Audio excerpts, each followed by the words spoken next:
नमस्कार विद्यार्थी मित्रांनो, मी Gayatri Mahajan super coaching Marathi by text book या युट्यूब प्लॅटफॉर्म वरती तुम्हा सगळ्यांचं मनापासून स्वागत करते. विद्यार्थी मित्रांनो, येणाऱ्या आगामी काळात भरपूर स्पर्धा परीक्षेचे नोटिफिकेशन पडणार आहेत आणि सगळ्या स्पर्धा परीक्षेमध्ये आपल्याला सहभाग घ्यायचा आहे आणि त्या सहभागातून एक आपली जागा सिक्युअर करायची आहे. बरोबर आहे की नाही? कारण आपलं ठरलेलं आहे टार्गेट 2026. आपल्याला आपली पोस्ट हाती मिळवायची आहे आणि या गर्दीतून चटकन बाजूला व्हायचंय. बरोबर आहे ना? मग हे जर करायचं असेल तर तुम्हाला या क्षणापासून तयारी करणं गरजेचं आहे आणि या तयारीसाठी मीच नाही तर आमची अख्खी पूर्ण टीम तुमच्यासाठी रात्रंदिवस झटणार आहे, मेहनत घेणार आहे. तुम्ही फक्त रिस्पॉन्स द्या. तुम्हाला पोस्ट मिळवून देण्याची जबाबदारी पूर्णपणे आमची असेल. विद्यार्थी मित्रांनो, आता विषय चालू घडामोडी म्हणा किंवा कुठलाही विषय म्हणा आपल्याला एकदम कसून करायचा आहे. बरोबर आहे ना? पण आज आपण ज्या गोष्टीवर चर्चा करणार आहोत तो आजचा विषय आहे चालू घडामोडी. आणि तुम्हाला माहितीये की चालू घडामोडीमुळे बऱ्याच मुलांच्या पोस्ट गेलेल्या तुम्ही बघितल्या असणार, कारण बरेच जण खूप लाईटली घेतात या विषयाला. खरं तर लाईटली घेण्यासारखा विषय नाहीये, कारण जवळपास 7 ते 8 मार्क्ससाठी हा विचारला जातो. कधी तर असं होतं की 5 ते 6 मार्क्स फिक्स असतात त्याच्यावर आणि कधी कधी जवळपास 5 ते 8 मार्क्ससाठी 8 मार्कापर्यंत 4 प्रश्न सुद्धा येऊ शकतात. मग 4 प्रश्न म्हणजे 8 मार्क्स तुमचे आपल्याला आजच फिक्स करणं गरजेचं आहे. आता विद्यार्थी मित्रांनो, आपलं जे हे आहे टेलिग्राम चॅनल आहे, ते Telegram channel super coaching Marathi by textbook या नावाने आहे. सगळ्या विद्यार्थ्यांनी जॉईन करून ठेवा. कारण काय आहे, आणि तुमच्या मित्रांपर्यंत, तुमच्या ग्रुपमध्ये, तुमच्या फ्रेंड सर्कल पर्यंत सगळ्यांपर्यंत पोहोचवा. कारण यावर जेवढे पण वायटी सेशन होतील त्या सगळ्या वायटी सेशनचे डेली पीडीएफ तुम्हाला यावर मिळणार आहे. त्यानंतर डिस्कशन, डाऊट सॉल्विंग, सोबतच माझ्यासोबत तुम्ही म्हणजे या चॅनलद्वारे तुम्ही इंटरॅक्शन करू शकता. काही क्विज असतील, सगळ्या गोष्टी तुम्हाला यावर मिळणार आहे. एकतर तुम्ही super coaching Marathi by textbook या नावाने सर्च करून बघा किंवा हा कोड स्कॅन करून सुद्धा तुम्ही हे टेलिग्राम चॅनल जॉईन करू शकता. बरोबर आहे? चला तर विद्यार्थी मित्रांनो, आपल्याला आजचं सेशन जे आहे त्या आपण नेमकी तयारी कशी करायची, कुठून सुरुवात करायची, घाबरायचं का? घाबरायचं बिलकुल नाही, कारण मी आहे, मी पूर्णपणे करून घेणार आहे, खात्री देते तुम्हाला. फक्त तुम्ही एकदम व्यवस्थित करा. मी ज्या पद्धतीनं सांगते त्याच पद्धतीनं करा. जेवढं येईल ना तेवढं तुम्हाला 100% होईल, ते पूर्ण होणार आहे. फक्त तुम्ही मन लावून अभ्यास करा. चला पुढचं बघायचंय आपल्याला. आता स्पर्धा परीक्षा म्हटलं की स्पर्धा परीक्षेमध्ये यश मिळवण्यासाठी चालू घडामोडी हा अत्यंत महत्वाचा विषय आहे.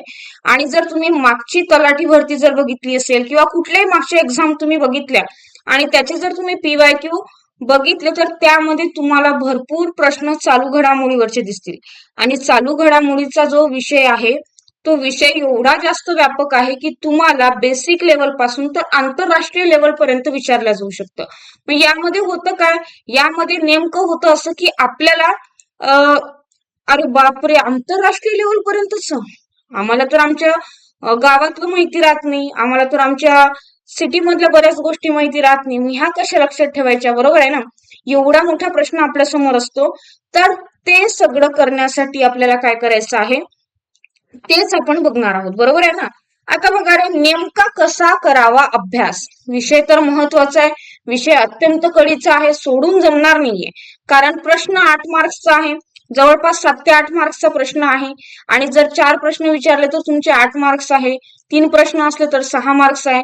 मग एवढं जर असेल तर आपल्याला हा विषय सोडून जमणार नाही. कारण पॉइंटने काय होतो, आपण कॉम्पिटिशन मधून मागे सरकत असतो, तर पॉइंटने आपण कॉम्पिटिशन मधून पुढे पण जात असतो. बरोबर आहे ना? मग बघा, आता स्पर्धा परीक्षा म्हटलं की आपल्याला अभ्यास कसा करावा लागेल, आणि तोही चालू घडामोडीचा. बरोबर आहे? आता बघा रे, की चालू घडामोडीसाठी नेमके स्त्रोत कुठले वापरायचे, म्हणजे तुम्ही सोर्सेस कुठले यूज करू शकता. बऱ्याच जणांना हा मराठी शब्द समजला नसेल तर याचा मिनिंग होतो सोर्सेस. बरोबर आहे?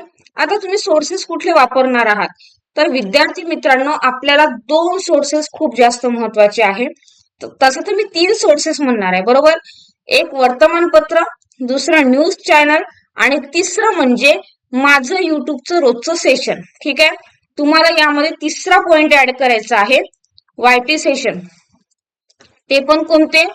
आपल्या चॅनलवर जे होतंय ते, बरोबर आहे. आता विद्यार्थी मित्रांनो, चालू घडामोडीचा जर तुम्ही अभ्यास करत असेल तर वर्तमानपत्राला पर्याय नाही, हे मी तुम्हाला खात्रीपूर्वक सांगेल.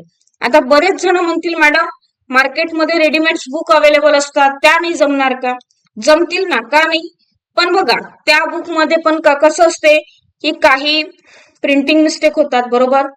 कधी कधी असं असते की काही पॉइंट सुटलेले असतात. पण तुम्ही जर वर्तमानपत्र बघितलं तर त्या वर्तमानपत्रामध्ये पॉइंट सुटत नाहीत. आणि स्पेशली वर्तमानपत्र मग कुठलं वाचायचं, तो पण एक पॉइंट आहे ना. भरपूर वर्तमानपत्र आहे, पण त्यापैकी नेमकं कुठलं वापरायचं, तर त्यापैकी तुम्ही लोकसत्ता एकदम बेस्ट आहे. ठीक आहे, लोकसत्ता वापरू शकता. त्यानंतर इंडियन एक्सप्रेस, काय इंडियन एक्सप्रेस, ज्यांना जर इंग्लिश न्यूजपेपर वाचायची सवय असेल तर त्यांनी इंडियन एक्सप्रेस हे वापरू शकता. त्यानंतर द हिंदू आहे, ही वर्तमानपत्र वाचायची जेणेकरून तुमचा पॉइंट आणि पॉइंट क्लिअर होणार, बरोबर आहे. आता यामध्ये पण तुम्हाला काय वाचायचं, आता बातम्या तर भरपूर असतात, मग नेमकं कुठलं संपादकीय जे पेज असतं ते खास करून वाचायचं आहे. प्रत्येक हायलाइट पॉइंट वाचायचा आहे. आणि वाचल्यानंतर जेव्हा एखादी न्यूज बारकाईनं वाचता तेव्हा तुम्हाला असं वाटतं की समजा एखाद्या व्यक्तीची एखाद्या पदावर नियुक्ती झालेली आहे, मग ती नियुक्ती कधी झाली, कोणत्या वर्षी झाली, नेमकी त्यांची म्हणजे त्या पदासाठी ते किती व्यक्ती आहेत, असं सगळं आजूबाजूचं सगळं वाचायचं असतं. नुसती व्यक्तीचं नाव लक्षात ठेवू नका, तर ते पण लक्षात ठेवायचं. मग बऱ्याच लोकांना ती सवय असते की पॉइंट हायलाइट करून ठेवायची किंवा ती न्यूज कात्रण करून हे स्टिक करून ठेवायची. तुम्ही तुमच्या लेवलनं बेस्ट पद्धतीनं कसं जाता येईल ते करू शकता. किंवा एवढंही होत नसेल तर एक गोष्ट सगळ्यात बेस्ट आहे, YT सेशन डेली करा. मी त्यामध्ये डेली अपडेट्स घेणार आहे. डेली अपडेट आपले मंडे टू फ्रायडे असतील आणि सॅटर्डेला आपलं वीकेंड सेशन असेल, ज्यामध्ये पूर्ण वीकचं काय होणार आहे, करंट अफेअर्स कव्हर होणार आहे. आणि टायमिंग काय असेल सगळं तुम्हाला, तुम्ही चॅनलला सबस्क्राईब करून ठेवा, तुम्हाला नोटिफिकेशन मिळत जातील. आणि त्यामध्ये डेली अपडेट्स असेल, पॉइंट टू पॉइंट असेल, म्हणजे तुम्हाला जास्त करण्याची गरज नाही. तुमचा ताण हलका करण्याची जबाबदारी माझी, तुम्हाला डेली अपडेट्स देण्याची जबाबदारी माझी. फक्त तुम्ही घ्यायचं आहे आणि छान पद्धतीनं अभ्यास करायचा आहे. विद्यार्थी मित्रांनो, तुम्हाला माहिती आहे की हा जो विषय आहे यामध्ये क्षेत्रनिहाय घटकांचा अभ्यास करावा लागतो. आता क्षेत्रनिहाय घटक म्हणजे काय किंवा क्षेत्रनिहाय घटना म्हणजे काय, प्रादेशिक लेवल पासून तर आंतरराष्ट्रीय घटनांपर्यंत तुम्हाला क्षेत्रनिहाय घटनांचा अभ्यास करायचा आहे. मग आता बऱ्याच जणांना हे कन्फ्युजन असेल की मॅडम क्षेत्रनिहाय घटना म्हणजे काय, तर क्षेत्रनिहाय घटना म्हणजे काय, त्या त्या फील्डशी रिलेटेड आपल्याला सगळ्या गोष्टी बघायच्या आहेत. त्या त्या फील्डशी रिलेटेड आपल्याला प्रत्येक न्यूज ठेवायची आहे. जसं की आता आपण एक एक्झाम्पल घेऊ की GI टॅग आहे. मग GI टॅग जर म्हटलं आपण तर GI टॅग मध्ये तुम्हाला जवळपास सगळ्या आतापर्यंत किती याला GI टॅग मिळालेले आहेत, कोणत्या वर्षी कोणाला मिळाला, मग एवढं करत बसायचं का नाही. जवळपास आपल्याला 1 ते 1.5 वर्षातलं चालू घडामोडी करायचं असते. म्हणजे या 1 ते 1.5 वर्षातल्या चालू घडामोडींवर जास्त भर दिलेला असतो, बरोबर आहे. आणि बऱ्याच जणांना असं वाटतं की पॉइंट जे हायलाइटेड असतात ते विचारतील, बरोबर आहे ना. आता फॉर एक्झाम्पल एखादा जरा पॉइंट म्हटला की जो खूप चर्चेत आहे तो विचारतील, तर ते न विचारता त्याच्या अवतीभोवती जुडलेल्या ज्या गोष्टी आहेत त्यावर जास्त फोकस करतात. हा पेपर सेट करणाऱ्याचा माइंड असतो, कारण त्यांना माहिती असतं की जे चर्चेत आहे ना ते सगळ्यांना माहिती आहे, पण त्या चर्चेशी रिलेटेड एखादा बारकाईनं पॉइंट जो असतो तो पॉइंट ते काय करतात, हायलाइट करतात आणि त्यावर प्रश्न विचारतात. मग जसं की एखाद्या चर्चेतील विषय आहे, पुरस्कार आहे, पुस्तकं आहेत, बरोबर आहे ना, स्पोर्ट्स आहेत, सगळ्यात जास्त प्रश्न जर विचारले जातात तर ते स्पोर्ट रिलेटेड विचारले जातात, बरोबर आहे. मग स्पोर्ट्स, मग त्या स्पोर्ट बद्दल कोणाला पुरस्कार कोणता मिळाला, कोणी कुठला म्हणजे कुठला वर्ल्ड कप जिंकला आहे का, काय सगळं सगळं विचारलं जातं. आणि तुम्हाला माहिती आहे आपण गेल्या 2 दिवसापासून PYQ सेशन घेत आहोत, बरोबर आहे ना, जे आपण मॅरेथॉन लेक्चर घेत आहे त्यामध्ये स्पोर्टवर प्रश्न आलेला आहे. त्यानंतर पुरस्कारावर सुद्धा प्रश्न आलेला आहे. आणि समित्या, एखाद्या समित्या आहे, योजना आहे, कुठल्या सरकारची योजना आहे, कुठल्या केंद्र सरकारची आहे की राज्य सरकारची आहे, त्या योजनेचा लाभ काय आहे, लाभार्थी कोण असणार आहेत, हे सगळे घटक त्याशी जुडलेले असतात आणि ते प्रश्न तुम्हाला विचारले जाऊ शकतात. आणि सगळ्यात महत्वाचं आणखी एक आपण बघितलं, आपल्याला नियुक्ती म्हणजे कुठल्या व्यक्तीची कुठल्या पदी नियुक्ती झाली, केव्हा झाली, काय झाली, आणि नियुक्ती तुम्हाला असं नाही की फक्त देशाशीच रिलेटेड विचारेल, म्हणजे जवळपास जो विषय चर्चेत आहे ना, मी काय म्हटलं, जो विषय चर्चेत आहे त्याबद्दल तुम्हाला विचारल्या जाऊ शकते. मग नियुक्ती सुद्धा तुम्हाला विचारल्या जाऊ शकते की कुठल्या व्यक्तीची झाली आहे, कोणत्या वर्षी झालेली आहे, त्यांचा कार्यकाल किती आहे, किंवा ज्यांची नियुक्ती झाली आहे त्यांच्या आधी कोण होतं, त्यांचा कार्यकाल किती होता, हे सगळं विचारलं जाऊ शकतं. आणि प्रत्येक गोष्ट आपल्याला एकदम बारकाईने करायची आहे. जे पॉइंट्स महत्वाचे ते हायलाइट करून ठेवायचे. आणि सगळ्यात महत्वाची गोष्ट जर असेल तर तुम्हाला डेली वायटी सेशन करायचं आहे. मी सगळं करून घेणार आहे. तुम्हाला काहीही टेन्शन घेण्याची गरज नाही, घाबरायचं तर बिलकुलच नाही. बरोबर आहे ना? टेन्शन को मारो गोली. कारण आता आपण करणार आहे एकदम कडक अभ्यास, एकदम छान पद्धतीने जाणार आहोत आणि तुम्हाला सुद्धा वाटेल. आणि माझा नेमका भर असणार आहे की विद्यार्थ्यांकडून क्लासमध्ये सगळंच सगळं पाठांतर करून घ्यायचं. म्हणजे एक वाक्य 3दा म्हटलं ना की 100% तुम्हाला ते डोक्यात फिट होणार आणि आवाज तुमच्या कानात घुमत राहणार की या प्रश्नाचं उत्तर हे होतं. जेव्हा प्रश्न डोळ्यासमोर येईल तेव्हा उत्तर सुद्धा आपोआप तुमच्या कानात आवाज फिरत राहील, एवढी खात्री देते. आता तर झालं ना, चला पुढचं बघा. तुम्हाला सेल्फ नोट्स आणि रिव्हिजन करणं गरजेचं आहे. आता मॅडम आवाजच घुमतोय म्हटलं कानात, तर आम्हाला अभ्यास अजिबात करायचा नाहीये का? असं नाही मित्रांनो. विषय कुठलाही असू द्या, रिव्हिजन खूप जास्त मस्ट आहे. जेवढी रिव्हिजन तुम्ही कराल तेवढा जास्त तुमचा अभ्यास छान पद्धतीनं होत राहील. बरोबर आहे? आणि रिव्हिजन केल्यानं काय होतं की जास्त काळासाठी ती गोष्ट आपल्या लक्षात राहते.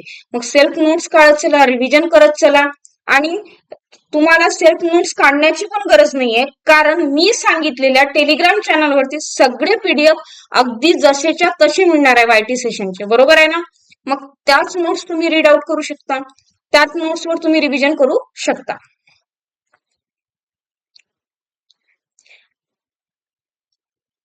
आणि विद्यार्थी मित्रांनो, हायकोर्ट भरती बॅच बरोबर आहे, ज्याचे वैशिष्ट्य काय आहे की संपूर्ण तयारी आम्ही पूर्ण टीम अगदी बेसिक पासून करून घेणार आहोत. भरपूर सराव प्रश्न सोडवून घेणार आहे. त्यानंतर तुम्हाला बॅच जी असेल ती 2 फॉर्म मध्ये मिळणार आहे, लाईव्ह प्लस रेकॉर्डेड. तुम्ही कितीही वेळा पाहू शकता. आणि जर तुम्हाला खरंच आपली पोस्ट सिक्युअर करायची असेल तर एकदम कमी बजेटमध्ये तुमच्यासाठी ही बॅच असणार आहे. तर कॉलिंग नंबर दिलेला आहे, त्या कॉलिंग नंबरवर तुम्ही कॉल करून या बॅचची संपूर्ण माहिती घेऊ शकता. आणि नक्की जॉईन करा. जास्तीत जास्त विद्यार्थ्यांपर्यंत हे लेक्चर्स शेअर करा, जेणेकरून तुमच्या सगळ्या मित्रमैत्रिणींना काय होणार आहे, याचा फायदा होणार आहे. आणि तुमचे जर काही डाऊट्स असतील तर ते कमेंटमध्ये नक्की टाका. विद्यार्थी मित्रांनो, होप सो तुम्हाला सगळ्या गोष्टी क्लिअर झाल्या असेल. भेटूया अशाच एका छान सेशन मध्ये तुमच्यासोबत गप्पा करायला. तोपर्यंत तुम्ही अभ्यास करत राहा. तुमच्या अभ्यासासाठी मनापासून बेस्ट. बाय.